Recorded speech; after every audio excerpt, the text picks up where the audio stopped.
मैया यशोदा का स्नेहपूरित वात्सल्य। माता यशोदा पुष्टि भक्ति का स्वरूप है। उनके दर्शन पाओगे तो कृष्ण को पा सकोगे। यशोदा का दर्शन अर्थात मुक्ति की आराधना। यशोदा जी शुद्ध भक्ति का स्वरूप है और ऐसी शुद्ध भक्ति ही प्रभु को बांध सकती है। दधि मंथन के समय माता जी की शोभा कैसी थी? सुखदेव जी वर्णन नहीं, माता जी के उस शोभायमान स्वरूप का दर्शन कर रहे हैं। सुंदर भ्रिकुटी वाली यशोदा जी दधि मंथन कर रही थी। रेशमी घाघरा उन्होंने पहना था, सूत की डोरी से उसे बांधा हुआ था। पुत्र स्नेह के कारण उनके स्तनों से दूध की धारा बह रही थी। उनका सारा शरीर डोल रहा था। रस्सी खींचने के कारण हाथ थके हुए थे। हाथों में पहने हुए कंगन और कानों के कुंडल डोलायमान थे। मुख पर पसीने की बूंदें झलक रही थी और बालों में लगाई हुई वेड़ी में से चमेली के पुष्पों की पंखुड़ियां झर रही थी। आज माता यशोदा के होठों पर, आंखों में, मन में, हृदय में कन्हैया के सिवाय और कोई भी नहीं था। श्री कृष्ण की सेवा के समय मुख से उनका नाम उच्चारण होता रहे, मन से उनका स्मरण होता रहे और सेवा के श्रम के पसीने से सारा शरीर, सभी वस्त्र भीग जाए। यह तो भक्ति की कथा है। धन संपत्ति के लिए पसीना बहाने वाले तो बहुतेरे मिल जाएंगे, किंतु प्रभु सेवा के लिए पसीना बहाने वाले कितने हैं? ठाकुर जी की सेवा में पसीना बहाओ, उनकी सेवा स्वयं करो। आजकल तो लोग रुपए पैसे के लिए अपनी कमर तोड़ते हैं, किंतु ठाकुर जी का चंदन घिसने के लिए नौकर रखते हैं। ऊपर के श्लोकों में भक्ति का निरूपण है। शरीर द्वारा दधि मंथन रूप सेवा कर्म हो रहा है। हृदय में कृष्ण स्मरण की सरिता बह चली है। वाणी बाल चित्र के गान का गुंजन कर रही है। भक्ति तन, मन, वचन से अपने प्यारे लाला की सेवा में संलग्न है। रेशमी वस्त्र पवित्रता का प्रतीक है। उसकी डोर कसकर बांधी हुई है, अर्थात आलस्य, प्रमाद का अंश तक नहीं है। वैसे तो वस्त्र वासना का प्रतीक है। सूत के वस्त्र की अपेक्षा रेशमी वस्त्र अधिक मुलायम, महीन होता है। तो यह रेशमी वस्त्र है सूक्ष्म वासना। शरीर की उत्पत्ति और आधार रजोगुण है। सूक्ष्म वासना नहीं होगी तो शरीर भी नहीं रहेगा। वासना निःशेष हो जाने पर जीव ईश्वर से एकरूप हो जाता है। सामान्य व्यक्ति की तुलना में वैष्णव की वासना दिव्य होती है।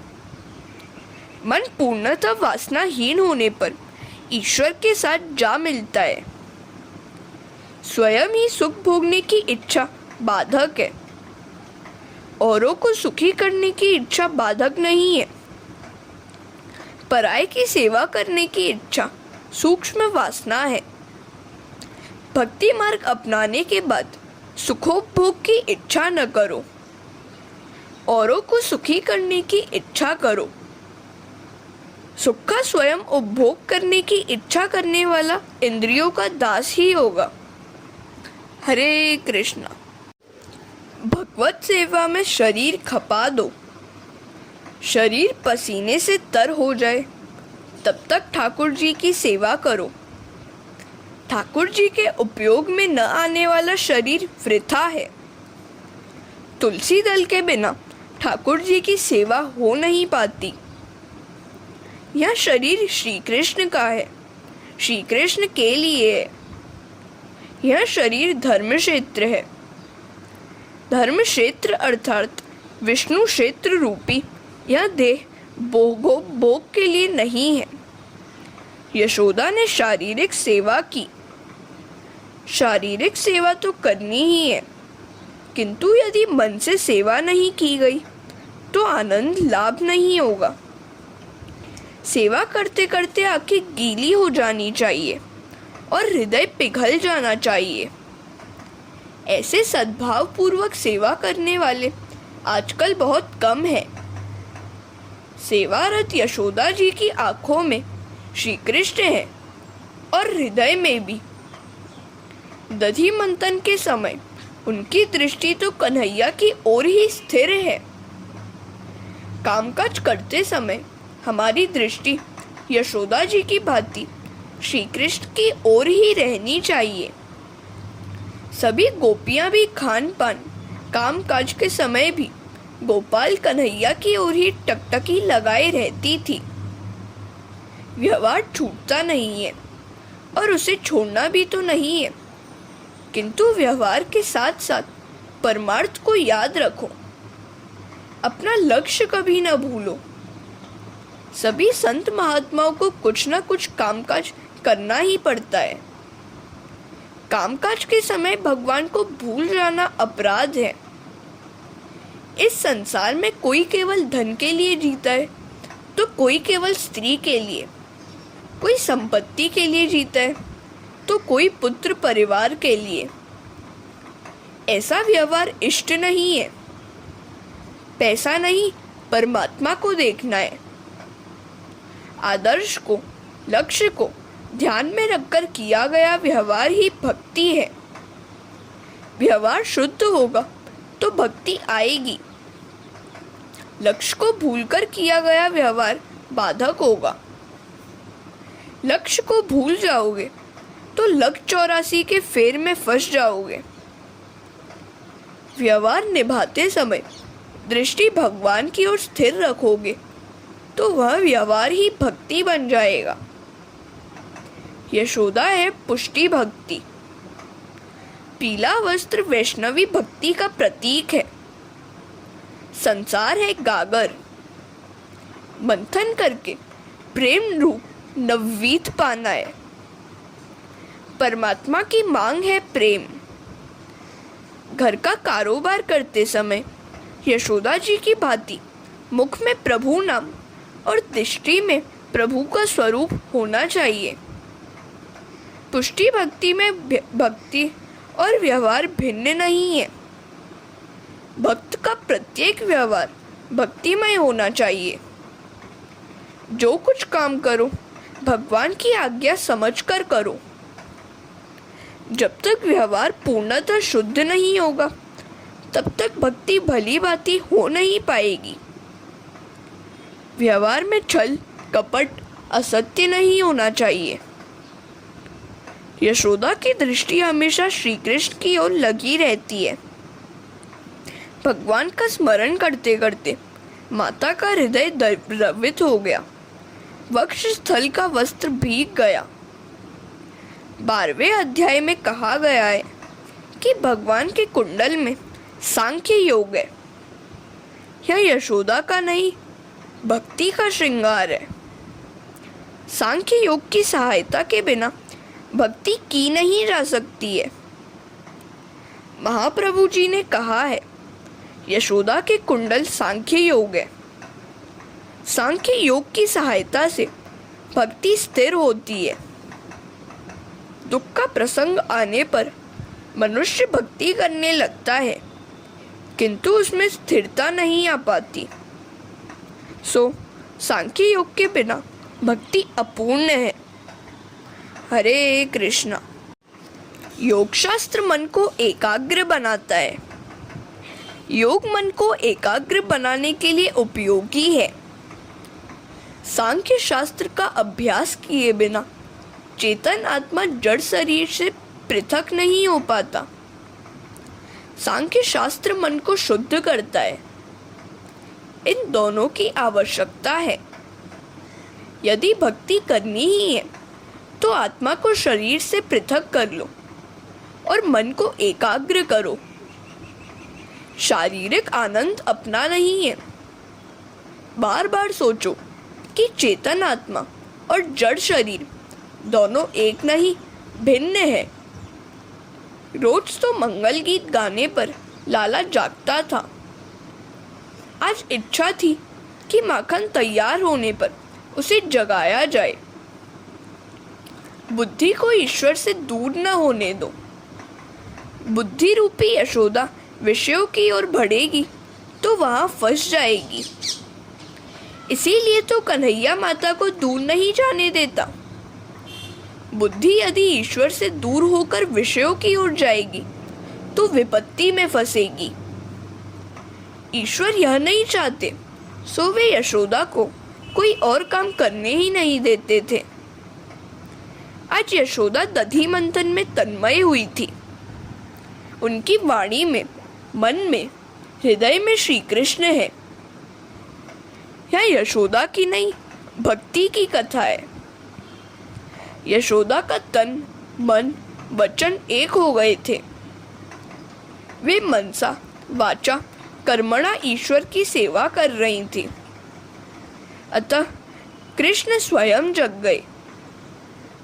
रोज तो कृष्ण को जगाने के लिए मंगल गान करना पड़ता था। आज उन्हें जगाने का उपचार करना नहीं पड़ा।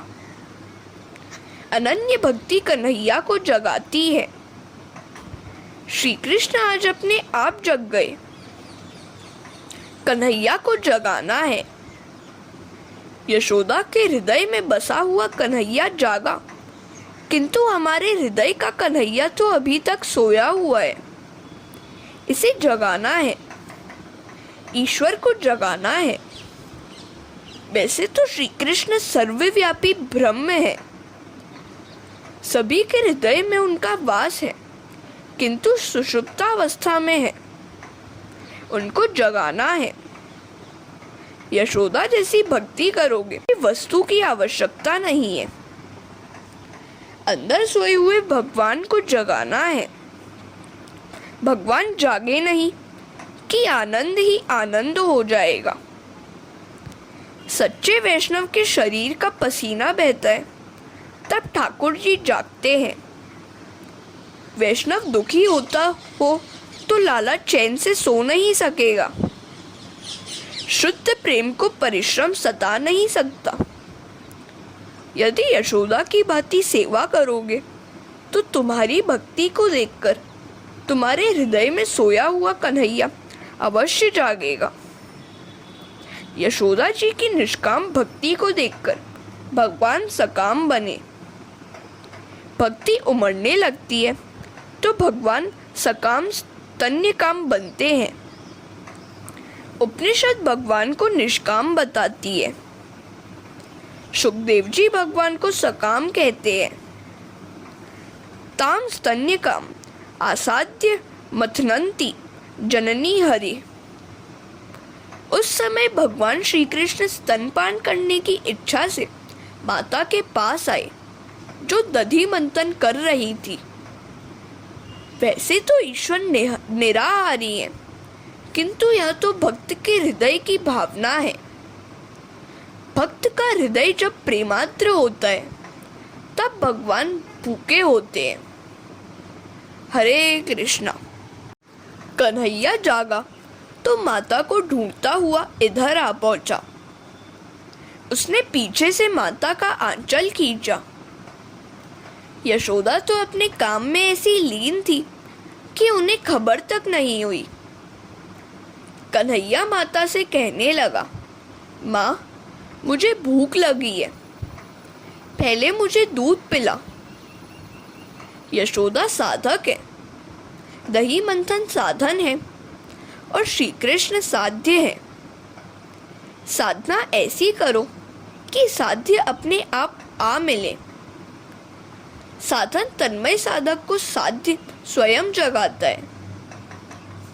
मनुष्य साधारणतः सच्चे हृदय से साधना करता नहीं है, अतः वह भगवान को देख नहीं पाता है। यदि तुम कन्हैया के पीछे लग जाओ तो वह अवश्य मिलता है। कन्हैया तो जीव से मिलने के लिए स्वयं आतुर है, किंतु जीव ही उसकी अपेक्षा करता रहता है। साधना ऐसी तन्मयता से करो कि देहभान तक शेष न रहे और साध्य स्वयं तुम्हारे पीछे दौड़ने लगे। यशोदा की भक्ति देखकर कृष्ण ने पीछे से आंचल पकड़ लिया।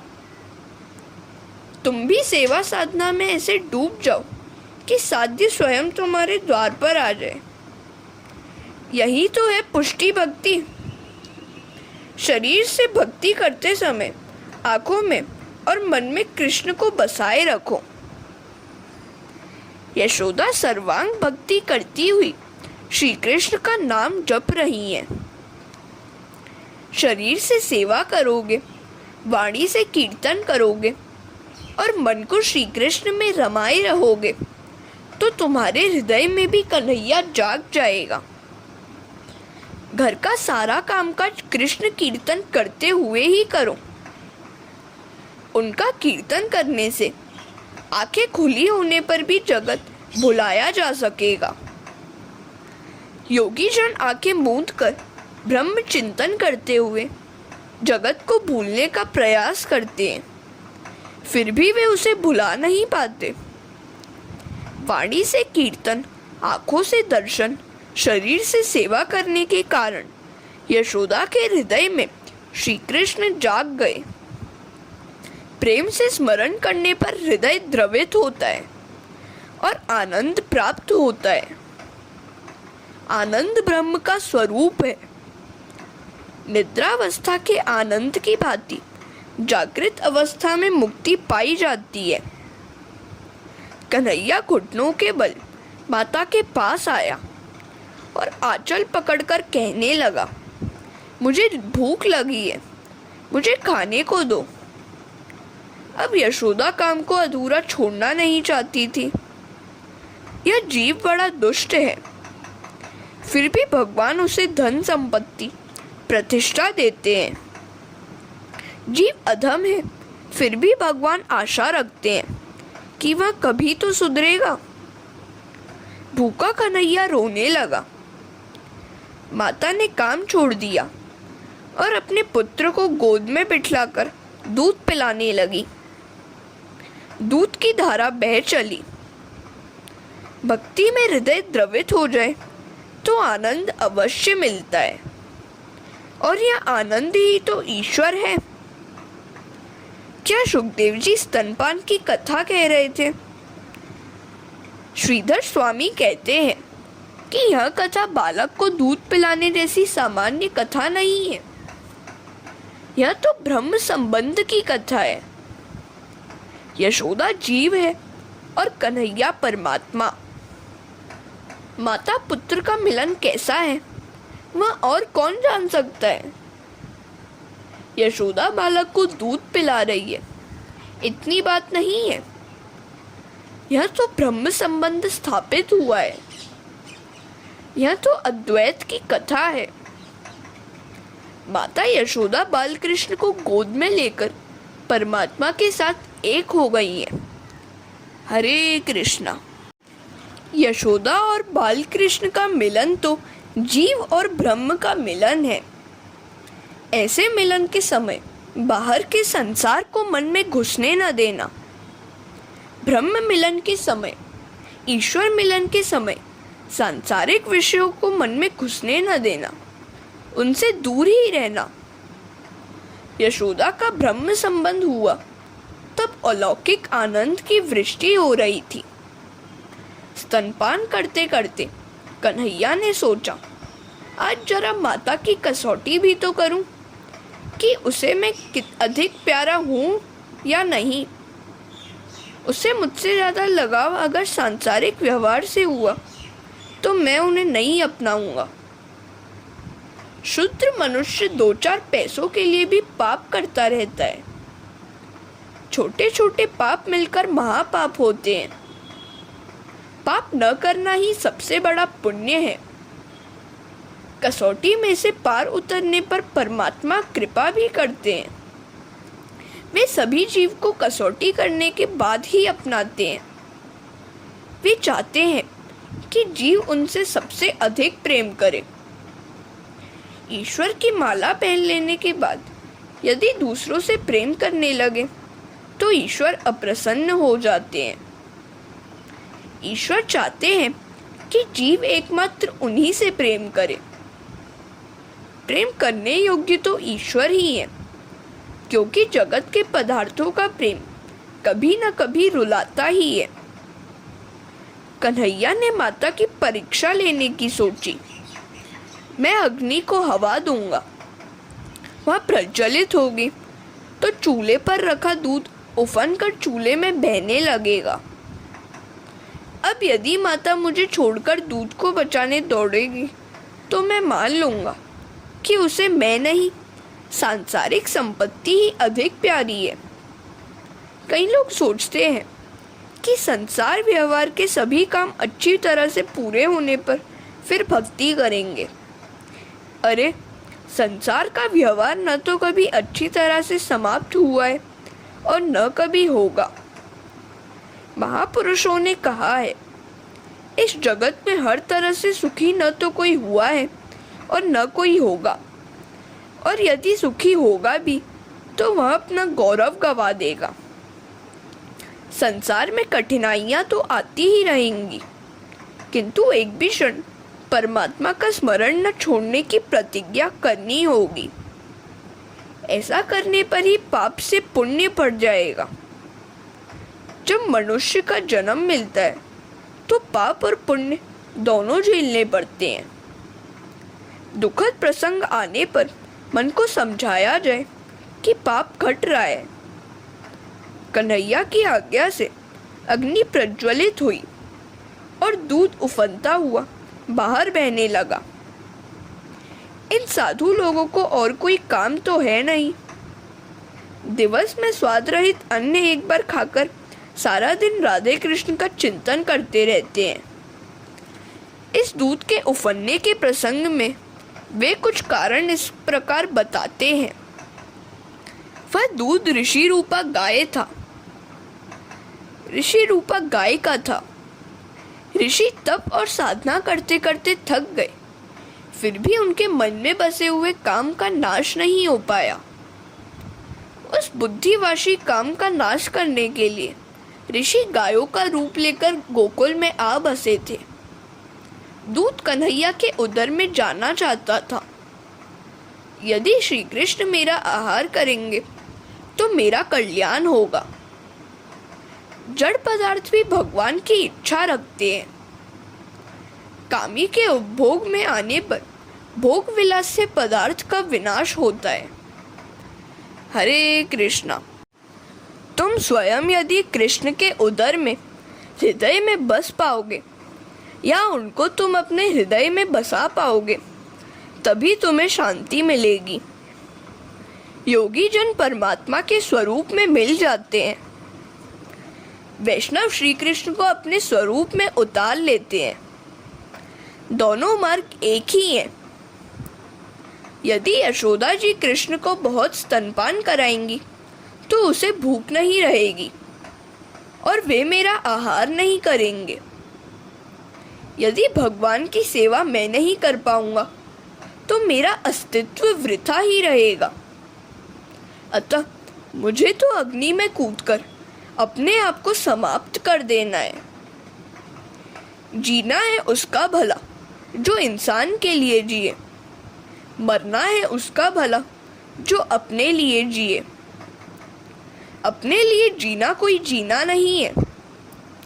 ऐसे तो कौआ भी अच्छा है जो अपने कुटुंब के लिए ही जीता है, अपने भाइयों को भी बुलाता है, पर नहीं, परोपकार के लिए जीना ही जीना है।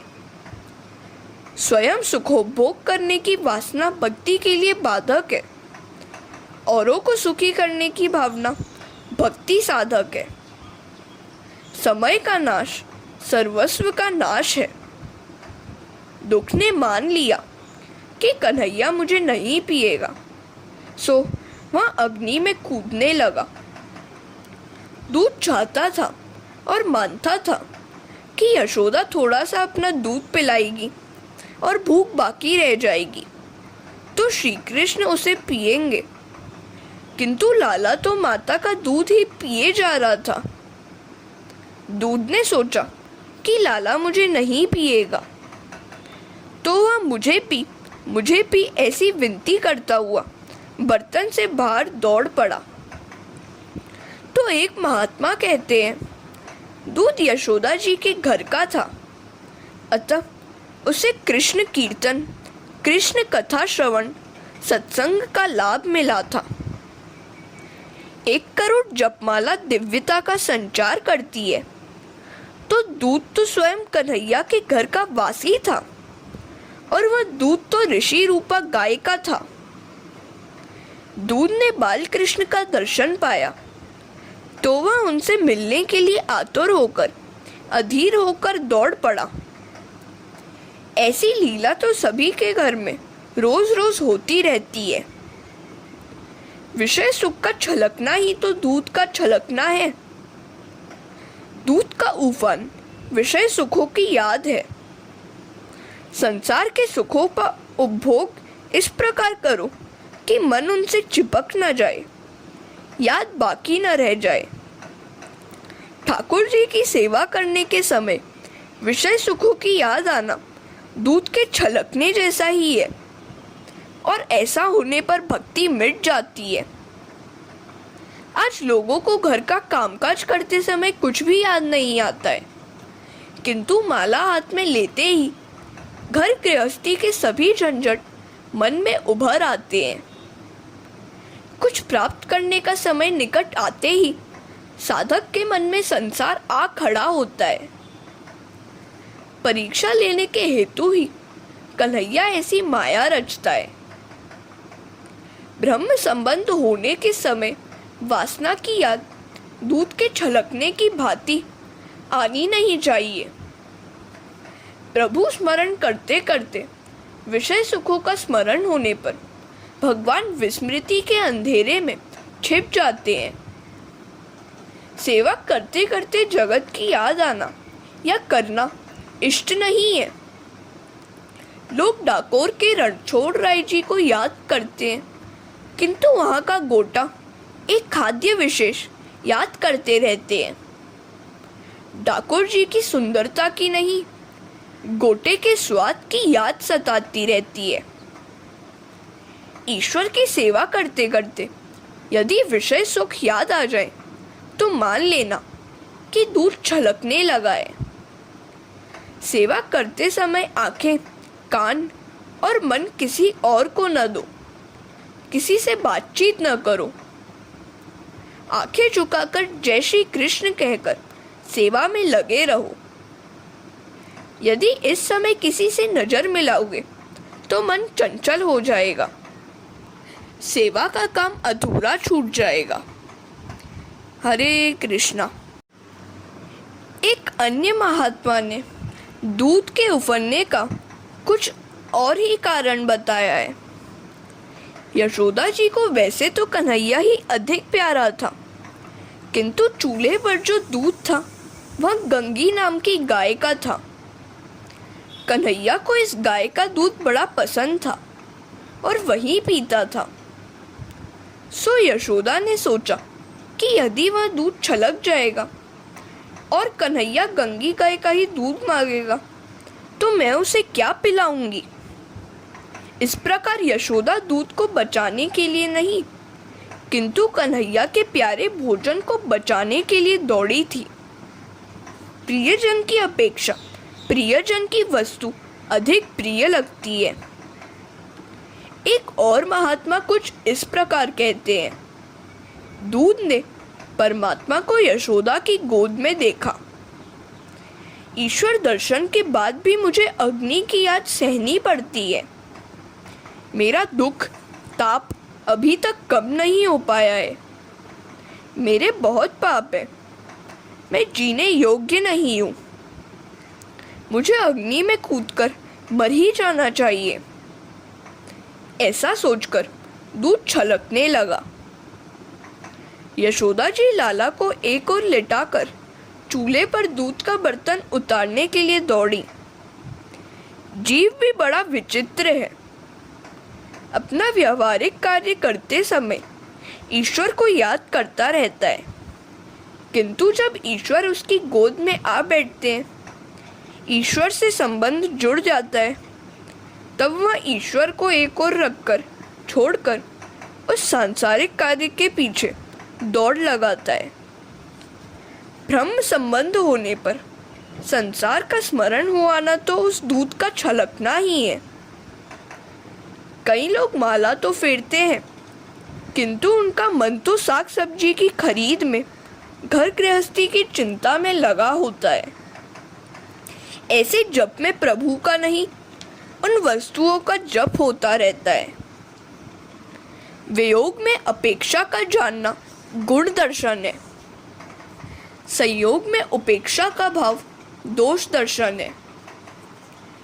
कन्हैया दूर था तो यशोदा उसे गोद में उठाने के लिए लालायित थी, और अब गोद में आया है तो उसकी उपेक्षा करके दूध के पीछे भागने लगी। सुलभ वस्तु की उपेक्षा करना तो जीव का स्वभाव ही है। भगवान ने सोचा कि यशोदा ने कई व्रत जप किए तो मैं उसे मिला, किंतु अब दो सेर दूध के लिए मुझे छोड़ चली है। लाला को छोड़कर यशोदा जी सांसारिक काम करने गई। लाला ने सोचा कि माता को वह नहीं, संसार ही अधिक प्यारा है, तो माता को सीख देने हेतु लाला ने पत्थर मारकर एक मन दही का घड़ा फोड़ दिया। श्री महाप्रभु ने आज्ञा की है कि श्री कृष्ण की सेवा लौकिक भाव से कभी न करना। अलौकिक सेवा छोड़कर लौकिक कार्य सुधारने जाओगे तो भगवान उसे और बिगाड़ेंगे। प्रभु को अलौकिक और लौकिक दोनों की चिंता है। उनको हमारी बड़ी चिंता रहती है। यदि मनुष्य चिंता करके अपने हृदय को जलाता रहेगा तो मेरा क्या होगा, ऐसा वे सोचते हैं।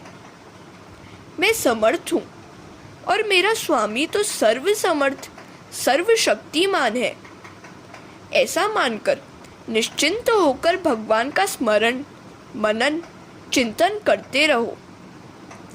भगवत स्मरण सेवा करते समय घर में यदि कुछ नुकसान हो तो होने दो। तन ठाकुर जी के पास हो और मन रसोई घर में, तो वह सेवा कैसे कही जाएगी। हरे कृष्णा।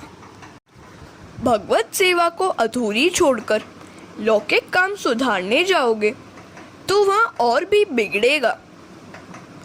इसीलिए तो श्री कृष्ण ने दही का घड़ा फोड़ दिया। श्री कृष्ण ने विषयासक्ति रूपी घड़ा फोड़ दिया। यशोदा की विषयासक्ति नष्ट करने के हेतु दही का बर्तन फोड़ दिया। संसारा शक्ति के नाश के बिना भगवत प्रेम नहीं उत्पन्न होता है। हरि पर विश्वास रखकर ईश्वर सेवा श्री कृष्ण भक्ति करनी चाहिए। श्री कृष्ण भक्ति प्रभु सेवा करने वाले की राज प्रभु हमेशा रखते हैं। हरि ने भजता हजी कोई नी लाज जता नथी जानो रे, जेनी सुरता शाम लिया साथ वदे वेद वाणी रे। बहाले उगारियो प्रहलाद हिरण कंस मारियो रे, विभीषण ने आप्युम राज रावण सहारियो रे। बहाले नरसिंह मेहता ने हार हाथों हाथ आप्यो रे, ध्रुव ने आप्युम अविचल राज पोतानो करी स्थ्यापरो रे। पहाले मीराम ते बाईना झेर हलाहल पीधाम रे, पांचालीनाम पूरिया चीर पांडव काम कीधाम रे। आवो हरि भजवानो लहावो भजन कोई करशे रे, कर जोड़ी कहे प्रेमल दास भक्तों नाम दुख हर्षे रे। जब तक संसारासक्ति नहीं जाती तब तक भगवत भक्ति सिद्ध नहीं होती। संसार के विषय भोगों से कभी तृप्ति नहीं मिलेगी। लोग साग सब्जी और चटनी अचार में तेल की धार करते हैं। तेल से सराबोर होने पर ही वे चाव से खाते हैं। अब जरा सोचो, आज तक हमारे पेट में तेल के न जाने कितने डिब्बे पहुंच गए और अनाज की भी कितनी अनगिनत बोरियां हमारे उधर ने स्वाहा कर ली, फिर भी हम तृप्त हुए हैं क्या? ईश्वर को ताक पर रखकर लौकिक कार्य में लगे रहना अच्छा नहीं है। सांसारिक कार्यों के पीछे यदि इसी प्रकार लगे रहोगे तो वे और भी बिगड़ते जाएंगे। इतने में कुछ बाल मित्रों ने आकर कन्हैया से पूछा, लाला, आज कौन से घर को निशाना बनाना है हमें? कन्हैया ने कहा, आज तो अपने ही घर का माखन उड़ाना है। आज भगवान अपने ही घर का दही माखन खिला रहे हैं। किए हुए उपकारों को भगवान कभी नहीं भुलाते। रामावतार में वानरों ने उनकी बड़ी सेवा की थी, सो श्री कृष्ण आज उनको भी दही माखन खिला रहे हैं। यशोदा ने वापस आकर देखा तो मटकी फूटी हुई थी, दही इधर उधर बिखरा था और कन्हैया गायब था। कन्हैया ने रूठ कर यह पराक्रम किया था। लाला छीके पर से माखन उतारकर बाल मित्रों और वानरों को खिला रहा था। वानर अर्थात मन वानर सा चंचल है, किंतु श्री राम और श्री कृष्ण के सामने तो वह हाथ जोड़कर सिर नवाकर खड़ा रह जाता है। उनके बिना चंचल मन रूपी वानर शांत नहीं होता। वानर फलाहार करते हैं और निर्वस्त्र रहते हैं, वे तो साधु जैसे हैं। कन्हैया उन्हें माखन खिला रहा है। यशोदा ने लाला को चोरी करते देखा तो मान लिया कि गोपियों की बात सच्ची थी। लाला की चोरी करने की आदत है, लाला को पकड़कर बांधना होगा। जिस ओखली पर वह खड़ा है उसके साथ ही मैं उसे बांध दूंगी। यशोदा लकड़ी लेकर कृष्ण के पीछे दौड़ी।